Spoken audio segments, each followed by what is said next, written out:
խոսել, նախ իսկապես ուզում եմ շարունակել ձեր երկուսի միտքը, որ սա զոհաբերություն էր եւ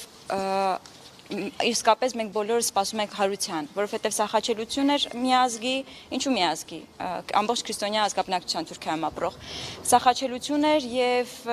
որին պետք է հաջորդի ինչպես սովորաբար լինում է խաչելությունը, որին պետք է հաջորդի հարությունը։ Եվ այդ հարությունը մենք պետք է դրան օգնենք։ Մենք պետք է օգնենք դրան հիշատակելով,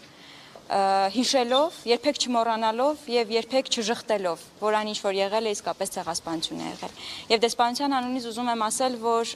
իսկապես սա ամբողջ աշխարհում սփռված հույների համար կարևոր օր է, վշտի,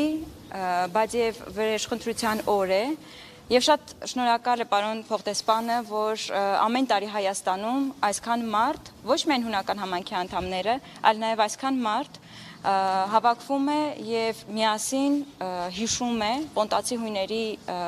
մեր նախնիների հիշատակը, որը շատ կարևոր է հաջորդ սերունդների համար։ Շնորհակալ եմ բոլորին, մեզ ցեղասպանության թանգարանում սպասում է շատ գեղեցիկ միջոցառում, բոլորիդ հրավիրում եմ այստեղից քայլելով գնալ ցեղասպանության թանգարան, որտեղ թանգարանի աշխատակիցները մեզ համար իսկապես հետաքրքիր բան են պատրաստել։ Շնորհակալություն։ Վերջին կներկայանաք Մարիա Լազարևա, Հայաստանի հունական համայնքների միության նախագահ։